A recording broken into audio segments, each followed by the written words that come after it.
Bacaan dari kitab kedua Samuel. Pada waktu itu, Nabi Nathan menyampaikan sabda Allah kepada Daud. Sesudah mendengar seluruh sabda itu, masuklah Raja Daud ke dalam, kemudian duduk di hadapan Tuhan sambil berkata, "Siapakah aku ini ya Tuhan Allah, dan siapakah keluargaku, sehingga Engkau membawa aku sampai sedemikian ini? Ini pun masih kurang di mata-Mu ya Tuhan Allah. Sebab itu Engkau telah bersabda juga tentang keluarga hamba-Mu ini dalam masa yang masih jauh, dan telah memperlihatkan kepadaku serentetan manusia yang akan datang. Engkau telah mengokohkan Israel menjadi umat-Mu untuk selama-lamanya, dan Engkau ya Tuhan menjadi Allah mereka. Dan sekarang ya Tuhan Allah, tetaplah untuk selama-lamanya janji yang Kau ucapkan mengenai hamba-Mu ini dan mengenai keluargaku, dan lakukanlah seperti yang Kau janjikan itu. Maka nama-Mu akan menjadi besar untuk selama-lamanya, sehingga orang berkata, Tuhan semesta alam ialah Allah atas Israel. Maka keluarga hamba-Mu Daud akan tetap kokoh di hadapan-Mu.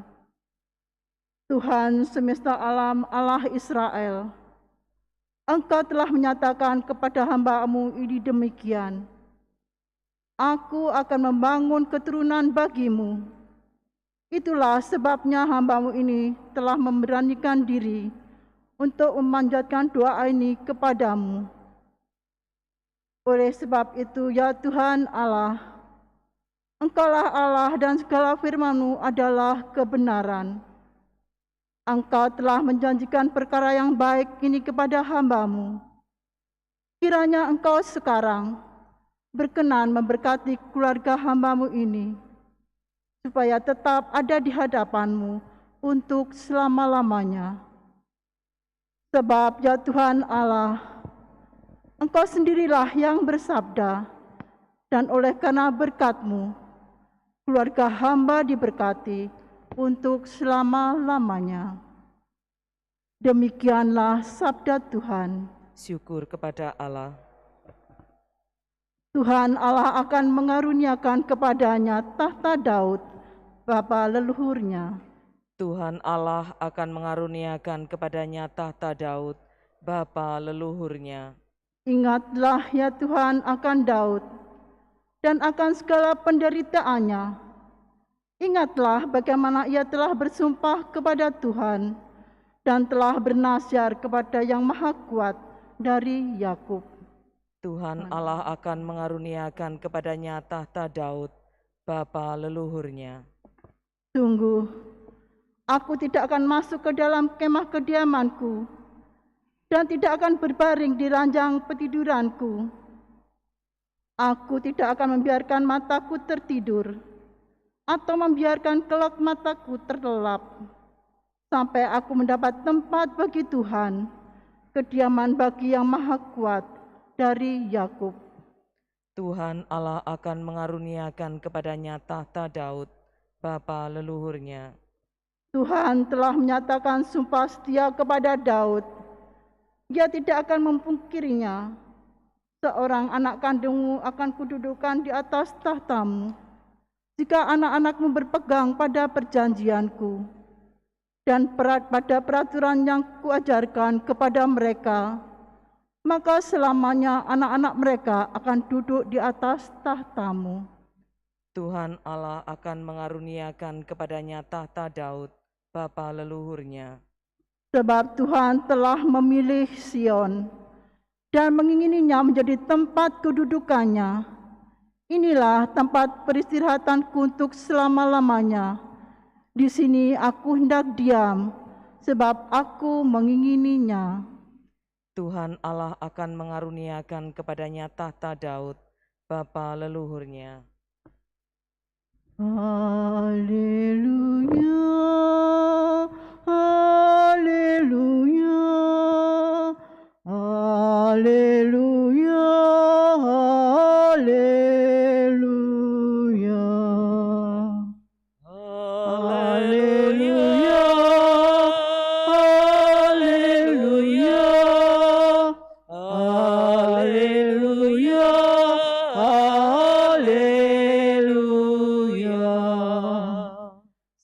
Sabdamu adalah pelita bagi langkahku dan cahaya bagi jalanku.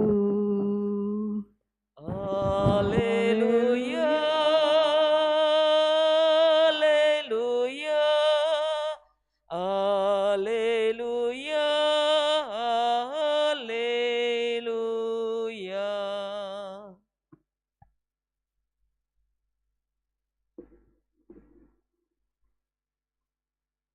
Tuhan bersamamu. Dan bersama rohmu, Inilah Injil suci menurut Markus. dimuliakanlah Tuhan.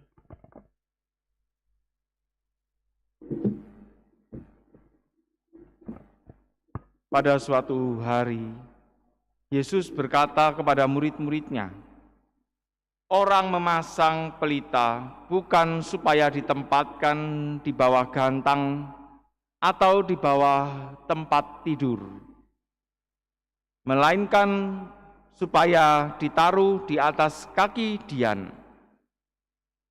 Sebab tidak ada sesuatu yang tersembunyi yang tidak akan dinyatakan, dan tidak ada suatu rahasia yang tidak akan tersingkap.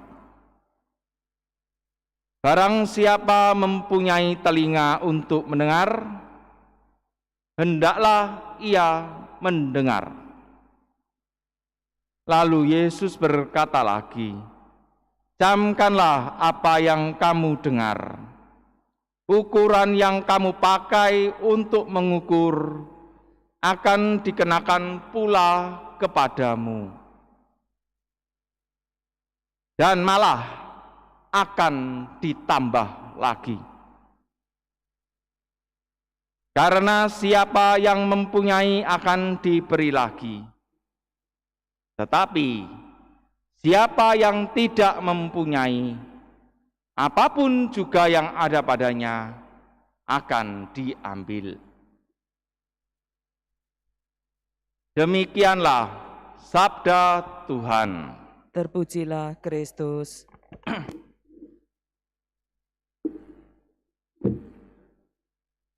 Ukuran yang kamu pakai untuk mengukur akan dikenakan pula kepadamu, dan malah akan ditambah lagi.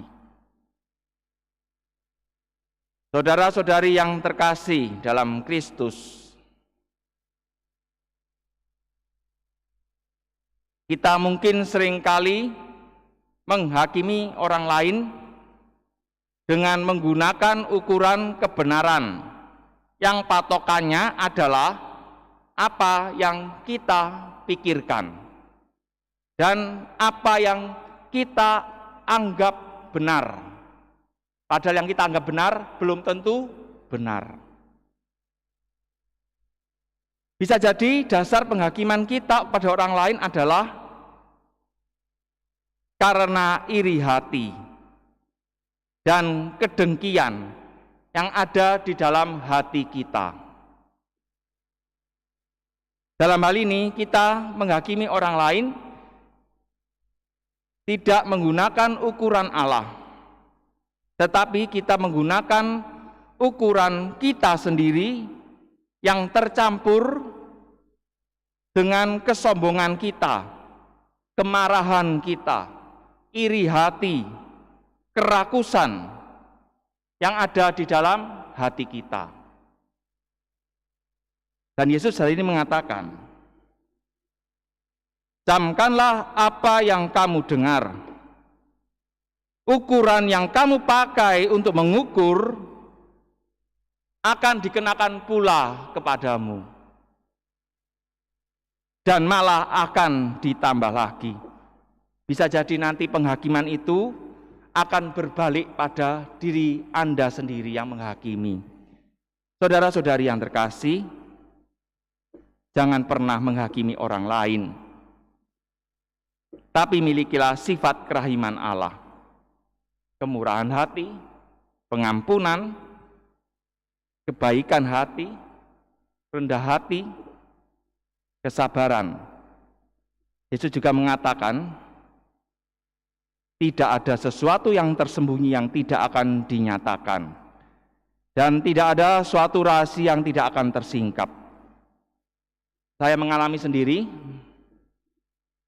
dalam SMP, ternyata Tuhan luar biasa menyingkapkan sendiri apa yang selama ini mereka rahasiakan tanpa saya menghakimi. Karena itu, ini pelajaran juga bagi kita. Tuhan tidak pernah tidur. Tuhan akan menyatakan kebenaran itu. Karena itu, hiduplah dalam kebenaran.